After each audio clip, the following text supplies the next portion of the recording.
Hello and welcome back to my channel. My name is Marcus, and in this video series I'm doing a Learn Python with me. If you haven't checked out my first video, please do. It'll be up there somewhere. I just want to say before we get into the video, a massive thank you to those who have subscribed to my channel recently and have liked my previous video. If you haven't already checked it out, please do, because I want to start this. I've explained what I'm doing in that video series, in that video. So it'd be great to have your opinions on how this is going. Essentially, I just want this to be a big learning environment for everyone. Everyone learning how to code and do different bits and bobs. I'm starting off with Python. I have done web development stuff briefly in the past. I've done HTML, CSS and JavaScript. I'm going to be going back to that at some point, but for now I'm focusing on Python, and I'd love for you guys to come along on the journey with me. So of course, if you're happy to do so, I'd love it if you could like, subscribe, and even possibly share this video if you know anyone that might be interested in this kind of content. So without further ado, let's crack on with the lecture and hopefully start learning some stuff if it sinks in. Okay, so here we are back in the lecture. We've just gone through the Lambda functions, which already has gone out of my head, so I'm probably going to need to refresh my memory on that at a later time. But for students, so let's have a look at the code. Let's see if we can work through this before we carry on with the lesson. So we're opening the CSV file, CSV, comma, separated value, I think it's what it stands for, as a file. For line in file, we're creating two variables, one called name and one called house. And if we go over to the student CSV file, we can see what's going on. So we've got Harry and Gryffindor and Ron and Gryffindor all separated by this comma in the middle. So we've got that. That's where the two variables are going to go. And we're saying line, so whatever's in the line, we're stripping it of any, I think the R strip is anything to do with if you've added anything to the right of it. So the reason why we're doing R strip here, if you haven't seen the previous videos, is that we added a new line so that it didn't budge up all one after the other. We added a new line so that that's how they look like that. And then we're splitting it at the comma, which is where we get in the two different things. So for example, if I had Harry, Gryffindor, and then Hogwarts, we would then need, and we have Hogwarts for all of them, for example, we would then need a third one, as I understand it, called school. Something along those lines. So that's a third variable called school, and that Hogwarts would then go into that variable called school. As it is, we don't need that or want that because that's not part of this lecture. So we get rid of that. So that's that line. Name, house, line, R, strip, split at the comma. And then student. So I forgot to mention that we've created an empty array at the top here. So student equals name. So we're creating a dictionary here with a variable student. So name is the key and the pair is name, if I remember rightly. And then house is the key, house is that. I'm still trying to get my head around it. And then students, which is this array up here, we're appending whatever student. So whatever this is, we're adding that to the list or the array students up the top. I hope that makes sense. Kind of makes sense in my head. And then underneath, we've then got for S in sorted students. So what that's saying is it's finding this. It's a for loop, and we're looking at this students array. And for each of the lines, I'll just put S for quickness, but each of the lines, key lambda, this is what we were just talking about. So key lambda student. So I think, if I remember rightly, this was going into the dictionary. Is that right? It's going into the dictionary. Can't remember now. I'm definitely going to have to go back and rewatch this at some point because that's doing that. And then essentially we print out the name is in house. That is the same code, isn't it? Yeah. is in house. So what's this name for? Let's just do this. Python. Let's see what this prints out. So it should print out Harry is in Gryffindor. Sorry, no, because it's sorted. It should Draco is in Slytherin is how it should. Oh, that's right. Yes, so key lambda, that's the sorted aspect, isn't it? We're sorting it by the name rather than anything else. So let's just try that. Python where's it? Student .py. So because we sorted it, like I said, it's Draco first, not Harry, then Harry, Hermione, Ron, Snape. So that's in alphabetical order. So if I change that to house, that should then give me all the Gryffindors first and then all the Slytherins at the bottom. Yeah, so that is that. So we're saying that we want to sort it by whatever the key is in this dictionary here. So let's go back. Let's take that back to name. And then we're back to where we started. So let's crack on with this video, shall we? So let's now change students.csv to contain not students' houses at Hogwarts, but their homes where they grew up. So Draco, for instance, grew up in Malfoy Manor. Ron grew up in the Burrow. Harry grew up in number 4 Privet Drive. And according to the internet, no one knows where Hermione grew up. The movies apparently took certain liberties with where she grew up. So for this purpose, we're actually going to remove Hermione because it is unknown exactly where she was born. So we still have some 3 students. But if anyone can spot the potential problem now, how might... Right, with me being all nerdy, I reckon the potential problem is we've now got 2 commas, which is what I was saying earlier, in a sense, with the school. I added the school. So we've got 2 commas. So in here, in this code, we're looking at 2 variables separated by 1 comma. So that should give us 2 variables. We're adding another comma in here, in this students one, CSV file, sorry. That would give us 3 variables, essentially. But I don't know what's going on with my camera. I just noticed that look on my eye. Giving us 3 variables, but there's only space for 2 variables. Hope that makes sense. So it's probably going to come back with an error of some sort. So let's just do what he's done. So number 4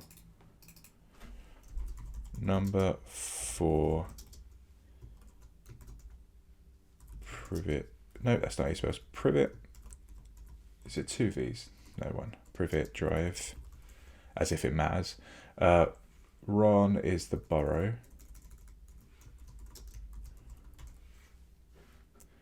Draco's Malfoy. So I'm going to get rid of Snape because that was just one that I added for the fun of it. And Hermione, he's got rid of it altogether as well. So let's get rid of Hermione. So now if I run this code, I expect it to come back and say, what error would it be? I don't know if it'll be a value error. It might be a syntax error. Let's see what it catches. So let's run this code again. Value error. So too many values to unpack, expected 2. So that is, I think that's talking about that. Let's go to the line. Yep, name house. I think that's what it's saying. So let's see what he says. Might this be a bad thing? Well, let's go and try and run our own code here. Let me go back to students.py here, and let me propose that I just change my semantics because I'm now not thinking about Hogwarts houses, but the student's own home. So I'm just going to change some variables. I'm going to change this house to a home, this house to a home, as well as this one here. I'm still going to sort the students by name, but I'm going to say that they're not in a house, but rather from a home. So I've just changed the names of my variables in my grammar in English here, ultimately, to print out that, for instance, Harry is from number 4 Privet Drive, and so forth. But let's see what happens here when I run Python of this version of students.py, having changed students.csv to contain those homes and not houses. Enter. Our first value error. Like the program just doesn't work. What might explain this value error, the explanation of which rather cryptically is too many values to unpack, and the line in question is this one involving split. How did all of a sudden, after all of these successful runs of this program, did line 5 suddenly now break? In the line in students.csv, you have 3 values. There's a line that you have 3 values and in students. Yeah, I spent a lot of time trying to figure out where every student should be from so that we could create this problem for us. And wonderfully, like the first sentence of the book is number 4, Privet Drive. And so the fact that that address has a comma in it is problematic. Why? Because you and I decided some time ago to just standardize on commas, CSV, comma, separated values, to denote the we standardized on commas in order to delineate one value from another. And if we have commas grammatically in the student's home, we're clearly confusing it as this special symbol. And the split function is now, for just Harry, trying to split it into 3 values, not just 2. And that's why there's too many values to unpack, because we're only trying to assign 2 variables, name and house. Now, what could we do here? Well, we could just change our approach, for instance. Like, one paradigm that is not uncommon is to use something a little less common, like a vertical bar. So I could go in and change all of my commas to vertical bars.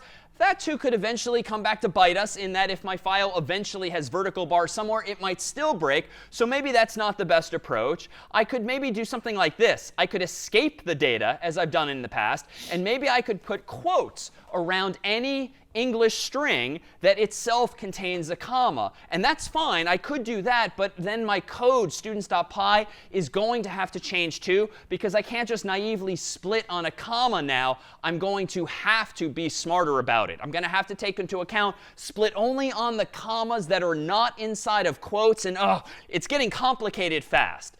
And at this point, you need to take a step back and consider, you know what, if we're having this problem, odds are many other people before us have had this same problem. It is incredibly common to store data in files. It is incredibly common to use CSV files specifically. And so you know what? Why don't we see if there's a library in Python that exists to read and or write CSV files? Rather than reinvent a wheel, so to speak, let's see if we can write better code by standing on the shoulders of others who have come before us, programmers past, and actually use their code to do the reading and writing of CSVs, so we can focus on the part of our problem that you and I care about. So let's propose that we go back to our code here and see how we might use the CSV library. Indeed, within Python, there is a module called CSV. The documentation for it is at this URL here in Python's official documentation. But there's a few functions that are pretty readily accessible if we just dive right in.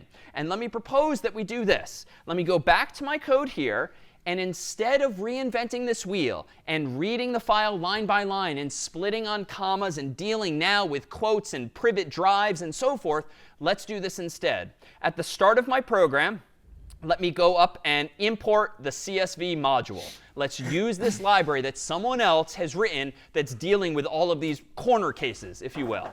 I'm still going to give myself a list, initially empty, in which to store all these students. But I'm going to change my approach here now just a little bit. When I open this file with with, let me go in here and change this a little bit. I'm going to go in here now and say this. Reader equals CSV.reader, passing in file as input. So it turns out, if you read the documentation for the CSV module, it comes with a function called reader, whose purpose in life is to read a CSV file for you and figure out where are the commas, where are the quotes, where are all the potential corner cases, and just deal with them for you. You can override certain defaults or assumptions in case you're using not a comma, but a pipe or something else. But by default, I think it's just going to work.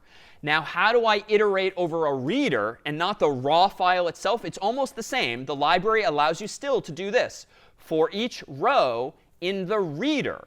So you're not iterating over the file directly now. You're iterating over the reader, which is, again, going to handle all of the parsing of commas and new lines and more. For each row in the reader, what am I going to do? Well, at the moment, I'm going to do this. I'm going to append to my students list the following dictionary. A dictionary that has a name, whose value is the current row's first column, and whose house, or rather home now, is the row's second column. Now, it's worth noting that the reader, for each line in the file, indeed returns to me a row. But it returns to me a row that's a list, which is to say that the first element of that list is going to be the student's name, as before. The second element of that list is going to be the student's home, as now before. But if I want to access each of those elements, remember that lists are 0 indexed. We start counting at 0 and then 1, rather than 1 and then 2. So if I want to get at the student's name, I use row bracket 0. And if I want to get at the student's home, I use row bracket 1. But in my for loop, we can do that same unpacking as before. If I know this CSV is only going to have 2 columns, I could even do this. For name home in reader, and now I don't need to use list notation. I can unpack things all at once and say name here and home here. The rest of my code can stay exactly the same, because what am I doing now on line 8? I'm still constructing the same dictionary as before, albeit for homes instead of houses. And I'm grabbing those values now, not from the file itself in my use of split, but the reader. And again, what the reader is going to do is figure out where are those commas, where are the quotes, and just solve that problem for you. So let me go now down to my terminal window and run Python of students.py and hit enter. And now we see successfully, sorted no less, that Draco is from Malfoy Manor, Harry is from number 4, comma, Privet Drive, and Ron is from the Borough. Right, okay, that was a lot to take in for my little brain. So what I found interesting with that is that where we've imported CSV here, oh no, we have got it here. Sorry, yeah, I missed this bit here. I was going to say that we didn't use CSV dot something. Normally, when you import something, you have to say what you're importing and what you're importing it from. So that's where you got CSV DictReader there. But I missed that, so ignore that. Let's come back up here, and we want to import CSV up the top here. And then, so we're still opening the file. We need to delete that as well. We're opening the CSV file as a file.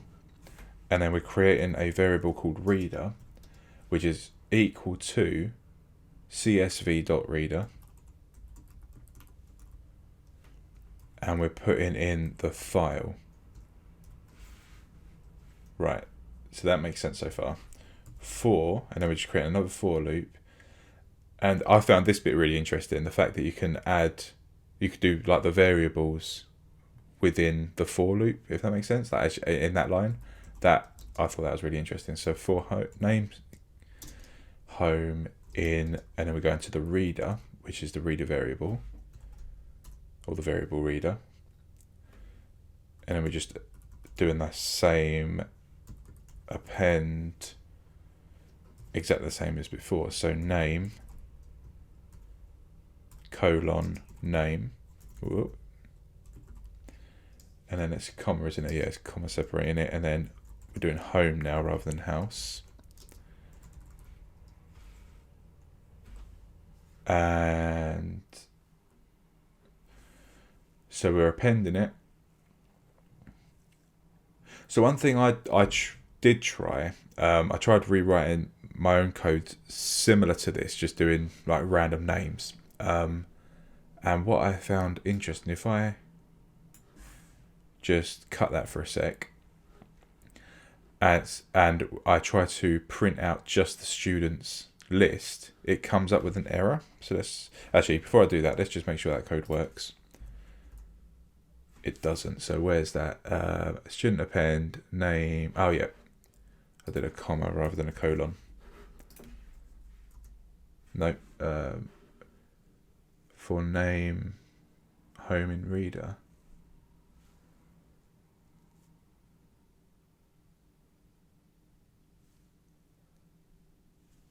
That looks the same to me. For name, comma, home in reader. For name, comma, home in reader. Line 7. It's exactly the same. So what have I done wrong then? Oh, house. There we go. Home. Nope.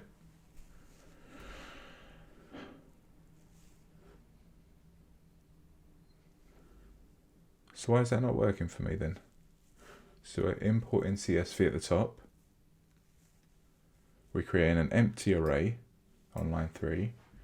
Then with open students.csv as file, reader equals csv.reader in brackets file, and then for name comma home in reader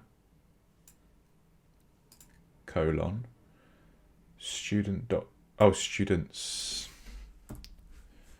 dot append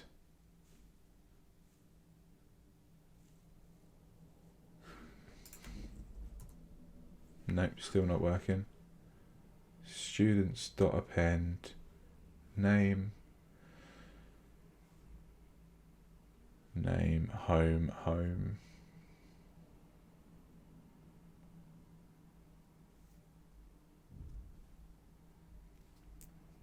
So why is that not working for me then?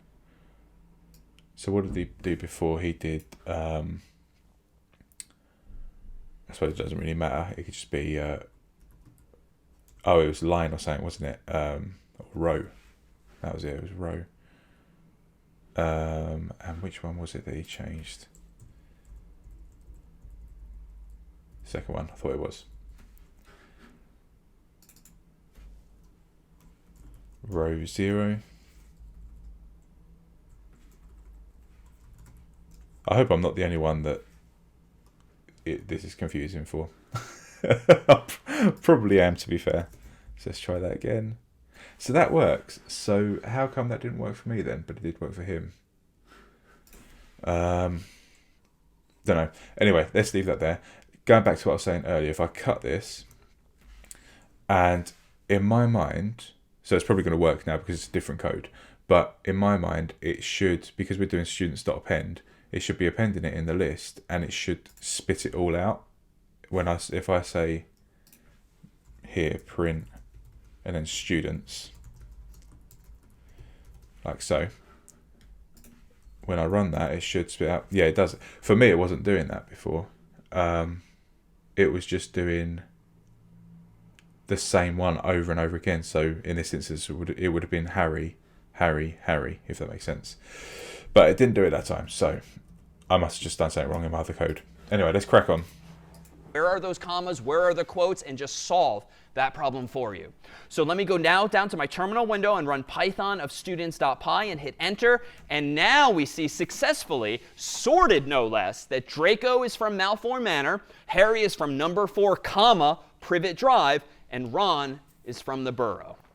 Questions now on this technique of using CSV Reader from that CSV module, which again is just getting us out of the business of reading each line ourselves and reading each of those commas and splitting. So my questions are related to something a bit in the past. I recognize that you are reading a file every time we're assuming that we have the CSV file to hand already in this case. Is it possible to make a file readable and writable? So in case, if you want, you could write some stuff to the file, but then at the same time you could have another function that reads through the file and does changes to it as you go along. A really good question, and the short answer is yes. However, historically, the mental model for a file is that of a cassette tape. Years ago, not really in use anymore, but cassette tapes are sequential, whereby they start at the beginning, and if you want to get to the end, you kind of have to unwind the tape to get to that point. The closest analog nowadays would be something like Netflix or any streaming service where there's a scrubber that you have to go left to right. You can't just jump there or jump there. You don't have random access. So the problem with files, if you want to read and write them, you or some library needs to keep track of where you are in the file, so that if you're reading from the top and then you write at the bottom and you want to start reading again, you seek back to the beginning. So it's not something we'll do here in class. It's more involved, but it's absolutely doable. For our purposes, we'll generally recommend read the file, and then if you want to change it, write it back out rather than trying to make more piecemeal changes, which is good if, though, the file is massive and it would just be very expensive time-wise to change the whole thing. Other questions on this CSV Reader? Is possible to write a paragraph in that file? Absolutely. Right now I'm writing very small strings, just names or houses as I did before, but you can absolutely write as much text as you want. Indeed. Other questions on CSV Reader? Can a user choose himself a key, like input key will be a name or home? So short answer, yes. We could absolutely write a program that prompts the user for a name and a home, a name and a home, and we could write out those values. And in a moment, we'll see how you can write to a CSV file. For now, I'm assuming as the programmer who created students.csv that I know what the columns are going to be, and therefore I'm naming my variables accordingly. However, this is a good segue to one final feature of reading CSVs, which is that you don't have to rely on either getting a row as a list and using bracket 0 or bracket 1, and you don't have to unpack things manually in this way. We could actually be smarter and start storing the names of these columns in the CSV file itself. And in fact, if any of you have ever opened a spreadsheet file before, be it in Excel, Apple Numbers, Google Spreadsheets, or the like, odds are you've noticed that the first row very frequently is a little different. It actually is boldfaced sometimes, or it actually contains the names of those columns, the names of those attributes below. And we can do this here in students.csv. I don't have to just keep assuming that the student's name is first and that the student's home is second. I can explicitly bake that information into the file just to reduce the probability of mistakes down the road. I can literally use the first row of this file and say name, comma, home. So notice that name is not literally someone's name, and home is not literally someone's home. It is literally the words name and home separated by a comma. And if I now go back into students.py and don't use CSV Reader, but instead I use a dictionary reader, I can actually treat my CSV file even more flexibly, not just for this, but for other examples too. Let me do this. Instead of using a CSV Reader, let me use a CSV DictReader, which will now iterate over the file, top to bottom, loading in each line of text not as a list of columns, but as a dictionary of columns. What's nice about this is that it's going to give me automatic access now to those columns' names. I'm going to revert to just saying for row in reader, and now I'm going to append a name and a home. But how am I going to get access to the current row's name and the current row's home? Well, earlier, I used bracket 0 for the first and bracket 1 for the second when I was using a reader. A reader returns lists. A dict reader or dictionary reader returns dictionaries, one at a time. And so if I want to access the current row's name, I can say row quote unquote name. I can say here for home, row quote unquote home. And I now have access to those same values. The only Right, okay, so I think what he's saying there, from how I understand it, is previously, let's go back onto here, he did name row. So this name, no, not row, sorry, name home. This, where he's typed name there, that's referring to everything underneath here, and this home is referring to everything underneath here. I'm hoping that is what he's saying, because that's how I've understood that, so fingers crossed. So if we go back into this code again, and I'm just going to amend that DictReader instead of reader with capital D and capital R, and then we're getting rid of no, we're keeping row, aren't we? It's because he changed it and it wouldn't work for me.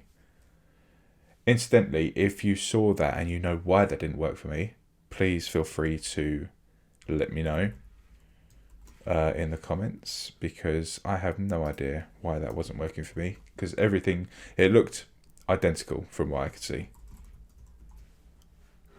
So God knows. change I had to make, to be clear, was in my CSV file, I had to include on the very first row little hints as to what these columns are. Cool. And if I now run this code, I think it should behave pretty much the same, Python of students.py. And indeed, we get the same sentences, but now my code is more robust against changes in this data. If I were to open this CSV file in Excel or Google Spreadsheets or Apple Numbers and for whatever reason change the columns around, maybe this is a file that you're sharing with someone else, and just because they decide to sort things differently left to right by moving the columns around, previously my code would have broken because I was assuming that name is always first and home is always second. But if I did this, be it manually in one of those programs or here, home, comma, name, and suppose I reversed all of this. The home comes first, followed by Harry. the borough, then by Ron. And then lastly, Malfoy Manor, then Draco. Notice that my file is now completely flipped. The first column's now the second, and the second's the first, but I took care to update the header of that file, the first row. Notice my Python code, I'm not going to touch it at all. I'm going to rerun Python of students.py and hit enter, and it still just works. And this, too, is an example of like coding defensively. Like, what if someone still... So hold on, now the hold second, on. Then So, because I was assuming that name is always first and home is always second. But if I did this, be it manually in one of those programs or here, home, comma, name, and suppose I reversed all of this. The home comes first, followed by Harry. The borough, then by Ron. And then lastly, Malfoy Manor, then Draco. Notice that my file is now completely flipped. The first column's now the second, and the second's the first, but I took care to update the header of that file, the first row. Notice my Python code, I'm not going to touch it at all. I'm going to rerun Python of students.py and hit enter, and it still just works. Right, yeah, that makes sense because it's looking at essentially the header of that column. So if I were to swap this around but not change anything else, then it wouldn't work. It would say that Draco, how Malfoy Manor was from Draco. Yeah, it's from Draco, yeah.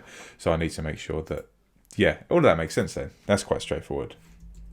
So let's just do that so we're keeping up with him.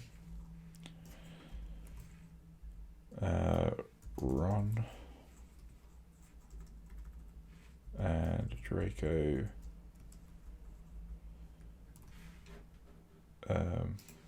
Not forgetting the comma. And if we do that again, Draco is from Malfoy, Privet Drive is from number 4. Oh, interesting. What have I done there? Let's see.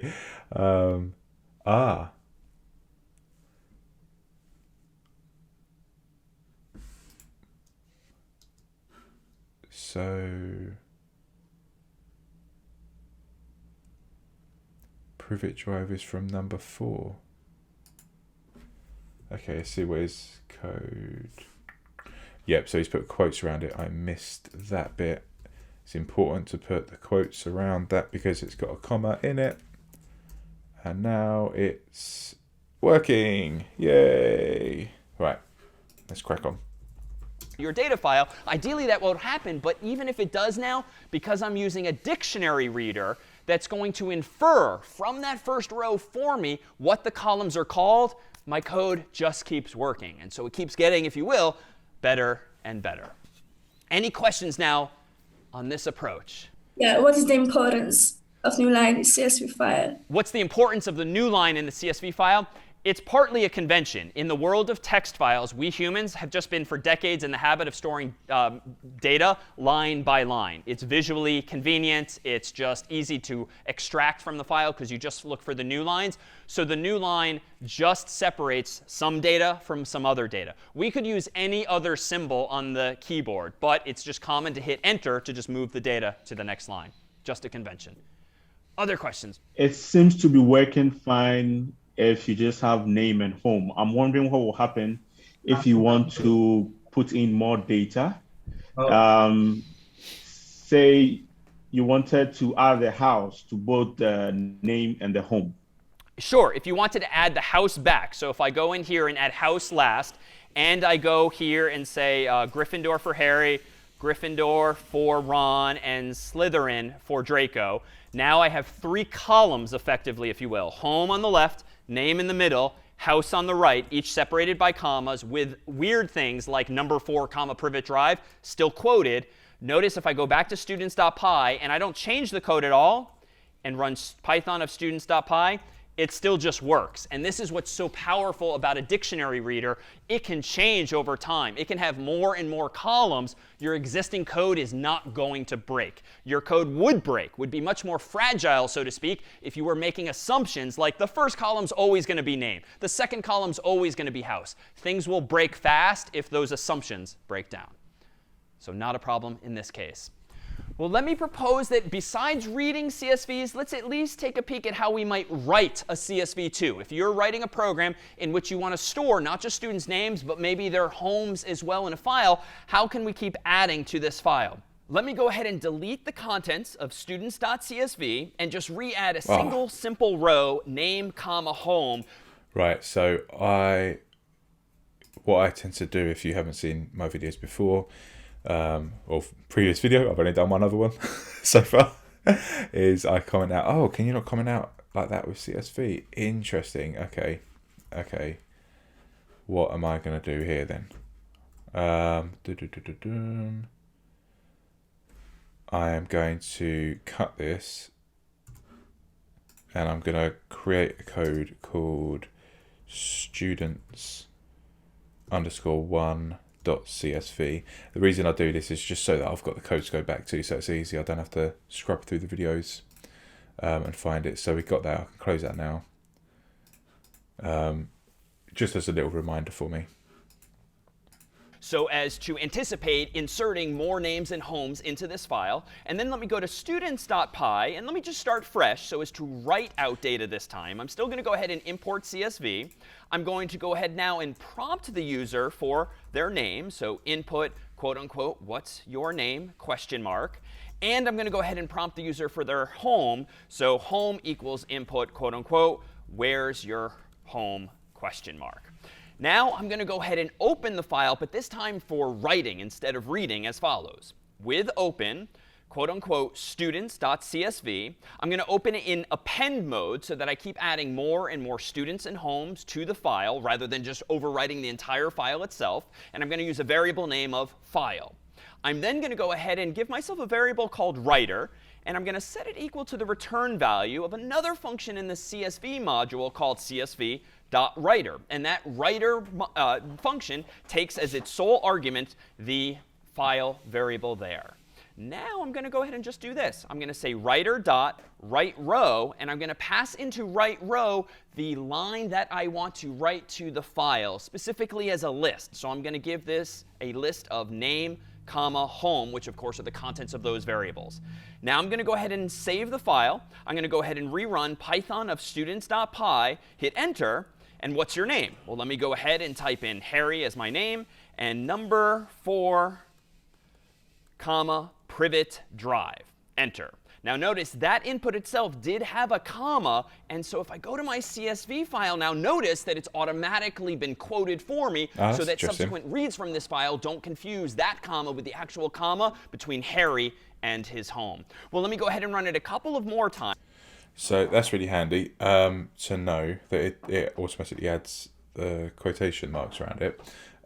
So let's just try and get my head around this. This is straightforward. So we're importing the library. I think it's called a library. We're creating two variables, one called name, one called home, and we're asking the user, what's your name, what's your home? That's straightforward. This is the bit where I'm starting to get confused with, and I don't know why. I think I tend to make things harder in my head than it actually is. So we're opening the file, the CSV file, in append mode. That's what the A is for, as a file. And then we're creating a variable called writer, and we're bringing in CSV writer file.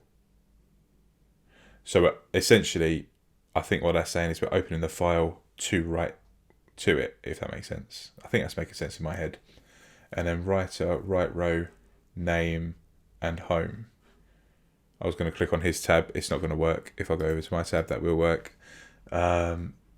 So does it have to be in this? I imagine, would it have to be in the same order?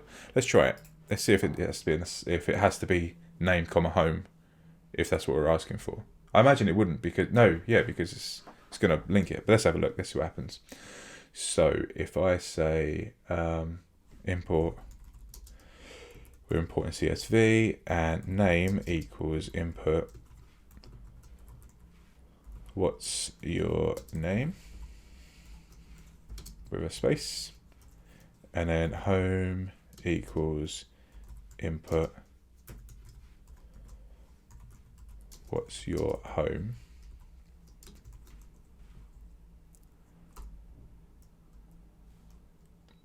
and if I do with open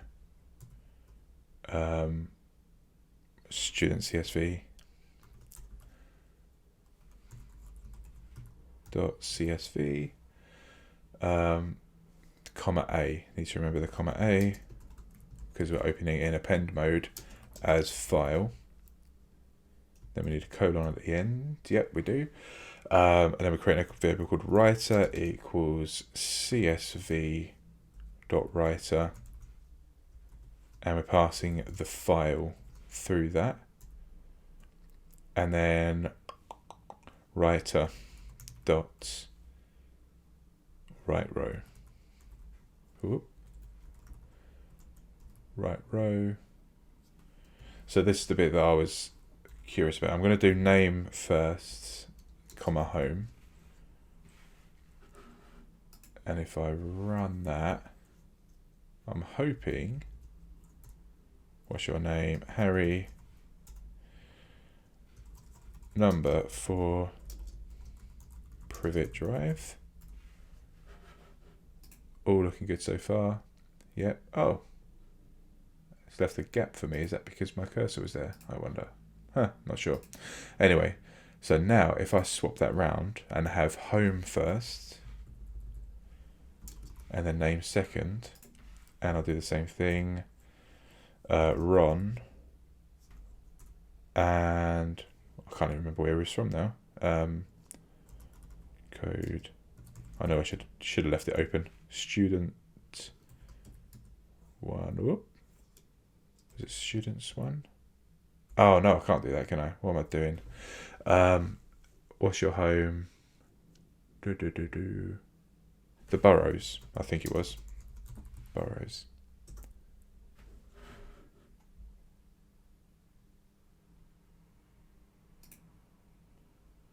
Yeah. So that, because I've done home first there and it's home first there, so it has to be in that order then. By the looks of it, it has to be, in this instance, home, name first then home, because in the CSV file the first column is name and the second column is home. So if I run that again and do same again, so Ron and the Burrows, go back into there, we should now have 2 Rons, but we want that one. Let's see what he says. Let me go ahead and rerun Python of students.py. Let me go ahead and input this time Ron and his home as the Burrow. Let's go back to students.csv to see what it looks like. Now we see Ron, comma, the Burrow has been added automatically to the file. And let's do one more. Python of students.py, enter. Let's go ahead and give Draco's name and his home, which would be Malfoy Manor. Enter. And if we go back to students.csv, now we see that Draco is in the file itself. And the library took care of not only writing each of those rows per the function's name, it also handled the escaping, so to speak, of any strings that themselves contained a comma, like Harry's own home. Well, it turns out there's yet another way we could implement this same program without having to worry about precisely that order again and again and just passing in a list. It turns out if we're keeping track of what's the name and what's the home, we could use something like a dictionary to associate those keys with those values. So let me go ahead and back up and remove these students from the file, leaving only the header row again, name, comma, home. And let me go over to students.py. And this time, instead of using CSV Writer, I'm going to go ahead and use CSV.DictReader, which is a dictionary writer that's going to open the file in much the same way, but rather than write a row as this list of name, comma, home, what I'm now going to do is follows. I'm going to first output an actual dictionary, the first key of which is name, colon, and then the value thereof is going to be the name that was typed in. And I'm going to pass in a key of home, quote unquote, the value of which, of course, is the home that was typed in. But with DictWriter, I do need to give it a hint as to the order in which those columns are when writing it out so that subsequently they could be read even if those orderings change. Let me go ahead and pass in field names, which is a second argument to DictWriter, equals, and then a list of the actual columns that I know are in this file, which of course are name, comma, home. Those times in quotes because that's indeed the string names of the columns, so to speak, that I intend to write to in that file. All right, now let me go ahead and go to my terminal window, run Python of students.py this time, I'll type in Harry's name again. I'll again type in number 4, comma. Right, so I've messed up somewhere. Ah, there. That needs... No. Ah, I didn't put the square brackets in. Whoop. I'm sure as you're watching this, you're screaming at the screen. Don't forget the square bracket. Privet drive. Enter. Let's now go back to students.csv, and voila, Harry's back in the file, and it's properly escaped or quoted. I'm sure then if we do this again with Ron and the burrow, and let's go ahead and run it 1/3 time with Draco and Malfoy Manor, enter. Let's go back to students.csv, and via this dictionary writer, we now have all 3 of those students as well. So whereas with CSV writer, the onus is on us to pass in a list of all of the values we want to put from left to right. With a dictionary writer, technically they could be in any order in the dictionary. In fact, I could just have correctly done this, passing in home followed by name, but it's a dictionary. And so the ordering in this case does not matter so long as the key is there and the value is there. And because I have passed in field names as the second argument to DictWriter, it ensures that the library knows exactly which column contains name or home, respectively. Are there any questions now on dictionary reading, dictionary writing, or CSVs? I'm glad that there is that as well, to be honest, because of what I just sort of did. I tried swapping it because, like, I imagine that is something that would potentially happen. So having that is really, really useful. More generally. Is there any specific situation for me to use single quotation or double quotation? Because after the print, we use single quotation to represent the key of the dictionary. But after the reading or writing, we use the double quotation. It's a good question. In Python, you can generally use double quotes or you can use single quotes, and it doesn't matter. You should just be self-consistent so that stylistically your code looks the same all throughout. Sometimes, though, it is necessary to alternate. If you're already using double quotes, as I was earlier for a long F string, but inside that F string, I was interpolating the values of some variables using curly braces, and those variables were dictionaries. And in order to index into a dictionary, you use square brackets and then quotes. But if you're already using double quotes out here, you should generally use single quotes here or vice versa. But otherwise, I'm in the habit of using double quotes everywhere. Others are in the habit of using single quotes everywhere. It only matters sometimes if one might be confused for the other. Other questions on dictionary writing or reading? Yeah, David. My question is, can we use multiple CSV files in any program?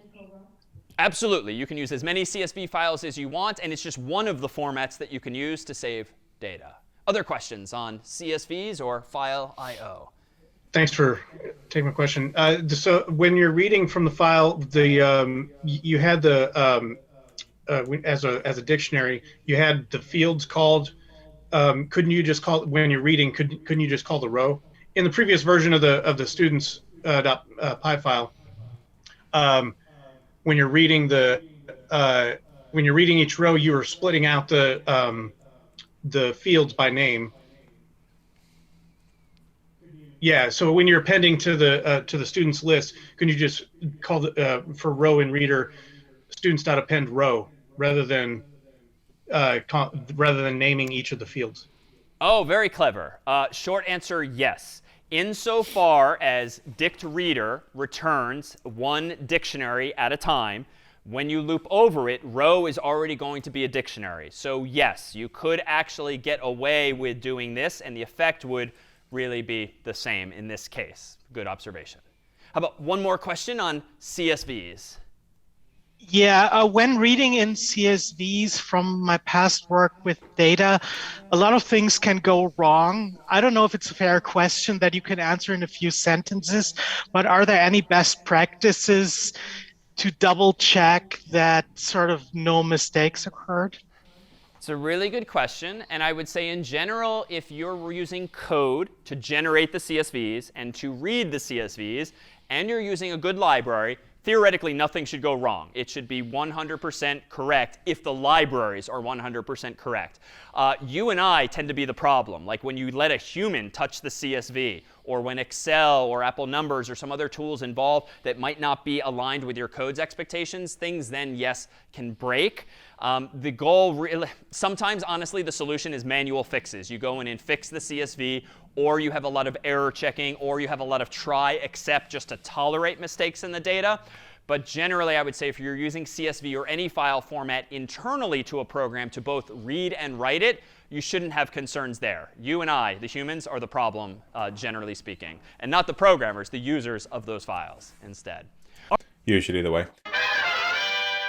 So there we have it, another video done. I mean, I think I got through probably another 20-30 minutes of that video. So it's a lot. I don't know about you, but that actually kind of, I was finding that a bit tricky. I think I might have to watch this video a couple of times over just for it to sink in properly. But we'll see. For me, because I'm doing a certified course, I actually get some exercise files that I have to do to get certified. So I'm gonna that'll obviously show whether or not any of it's sunk in. So just want to say a massive thank you once again for those who have subscribed and liked my previous video. And if you haven't done so already, I'd love it if you can like this video, subscribe to the channel, and if you know anyone that might be interested in this kind of video, obviously please feel free to share it to them. This video, as I've already mentioned, is in the description down below, so please feel free to click on that, as is the full playlist for the CS50P course. So that's this video done and dusted, and I've only got, by the looks of it, another 10 minutes left, so that'll probably be the entire next video, 10 minutes worth of just watching that and then cracking on. But until then, I'll see you there. Thanks guys, see you next time.